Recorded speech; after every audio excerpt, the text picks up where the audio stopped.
আজকে আমি বানিয়েছি চিকেন কুলচা উইদাউট ইস্ট আর একদম মিনিমাম ইনগ্রেডিয়েন্টস দিয়ে। চলো তাহলে রেসিপিটা দেখে নেওয়া যাক।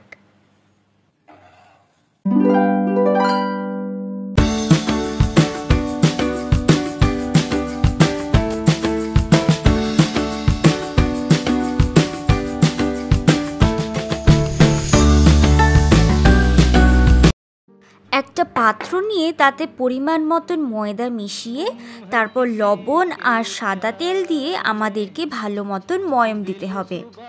ময়মটা কিন্তু খুব ভালো মতন দিতে হবে। ময়মটা দিতে দিতে দেখবে একসময় হাত মুঠো করলে হাতের মধ্যে সেই ময়দাটা এভাবে গোল হয়ে চলে আসবে। তারপর আরেকটা পাত্র নিয়ে আমাদেরকে একটু টক দই দিয়ে সেটা ভালো করে ফেটিয়ে নিতে হবে। এমনভাবে ফেটাতে হবে যেন একদম স্মুথ পেস্ট তৈরি হয়। ঠিক দেখো আমি যেভাবে ফেটাচ্ছি ঠিক সেইভাবে একদম এরকম একটা স্মুথ ক্রিমের মতন একটা পেস্ট তৈরি হবে। তারপর সেই পেস্টটা তোমরা সেই ময়ম দেওয়া ময়দার মধ্যে ঢেলে দেবে। তারপর সেটা ভালো মতন মেখে নেবে। ভালো মতন মাখা হয়ে গেলে একটু ঈষৎ উষ্ণ গরম জল অল্প অল্প করে ঢেলে দিতে থাকবে আর মাখতে থাকবে। ভালো মতন মাখা হয়ে গেলে দেখবে যে একটা একদম সফট ডো তৈরি হবে। ঠিক এরকম একটা সফট ডো তৈরি হলে তারপর তোমরা সেটা ঢাকা দিয়ে তোমরা 1 ঘন্টার মতন রেস্টে রেখে দেবে। তারপর একটু চিকেন কিমা নিয়ে আমি তাতে দিলাম লবণ, হলুদ আর 1 টুকরো বাটার। তারপর সেটা ভালো মতন মিশিয়ে একদম স্মুথ পেস্ট তৈরি করতে হবে। তারপর সেটাও তোমরা কিছুক্ষণ রেস্টে রেখে দেবে। এরপর আমাদের সবজি কাটার বেলা। আমি নিয়েছি একটা অনিয়ন, একটা টমেটো আর 3 কোয়া রসুন। ভালো মতন সবজিগুলো একদম ছোট্ট ছোট্ট করে চপ করে নেবে।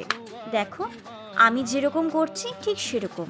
আর এর মাঝেই বলে রাখি তোমরা কড়াইতে আগে থেকেই তেল গরম বসিয়ে রাখবে। তারপর এই সবজিটা সবগুলো দিয়ে দেবে। তারপর একটু সটে করে নিয়ে তোমরা সেই রেস্টে রাখা চিকেন কিমাটা এর মধ্যে দিয়ে দেবে। তারপর ভালো মতন কুক করার পালা। সেই চিকেন কিমা আর এই সবজিটা ভালো মতন নাড়াচাড়া করে আমাদেরকে কিন্তু রান্না করে নিতে হবে। এটাই কিন্তু আমাদের কুলচার পুর। তো ভালো করে নাড়াচাড়া করে রান্না করে নিয়ে আমাদেরকে এর মধ্যে একটু জিরা গুঁড়ো, একটু ধনিয়া গুঁড়ো দিয়ে দিতে হবে। লবণ আমি দিচ্ছি না, কারণ যেহেতু চিকেনের মধ্যেই আমি আগে থেকে লবণ দিয়েছিলাম।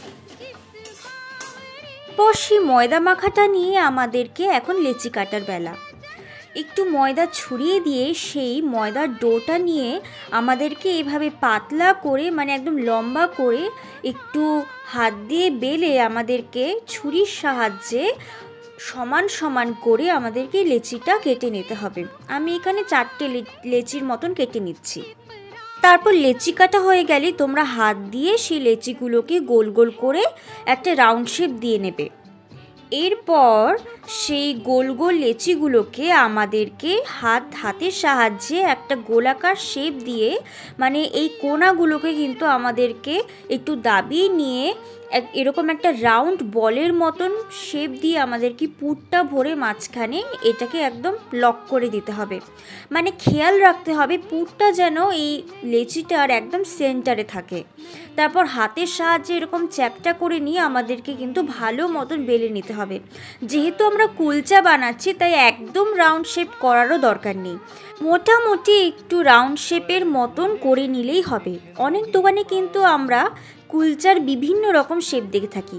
আচ্ছা, এর মধ্যে একটা ফ্রাই প্যান তোমরা লো হিটে কিছুক্ষণ রেখে দেবে আর কুলচাটা দিয়ে তার উপর একটু হাত দিয়ে বাটার স্প্রেড করে নেবে।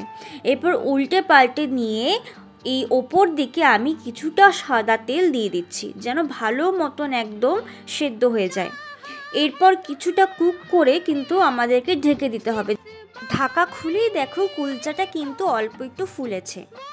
এরপর দেখো আমি যে উল্টালাম কি সুন্দর কুক হয়েছে। এরপর এই দিকটাও আমাদেরকে ঢেকে দিয়ে একটু সেদ্ধ করে নিতে হবে। সেদ্ধ করার পর দেখো ঠিক এরকম একটা কালার এসেছে। এখন আমি সেকেন্ড কুলচাটা ভাজবো। ঠিক আগেরটা যেরকম করে করলাম এটাও ঠিক সেম প্রসিডিওরে আমাদেরকে করতে হবে। এরকম করে করে আমি সবগুলো কুলচাকে রেডি করে নেব।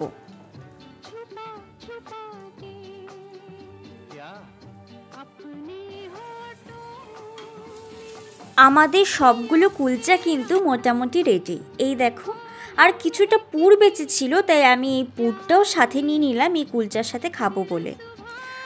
কুলচাটা এখন আমি একটু ছিঁড়ে দেখাচ্ছি। দেখো, ভেতরে পুরটা কিন্তু একদম সমানভাবে স্প্রেড হয়েছে। এই দেখো, আমি একটু ক্লোজ লুকে দেখাচ্ছি, ভেতরটা কিন্তু একদম ভালো মতন সেদ্ধ হয়েছে আর পুরটাও কিন্তু সমানভাবে স্প্রেড হয়েছে।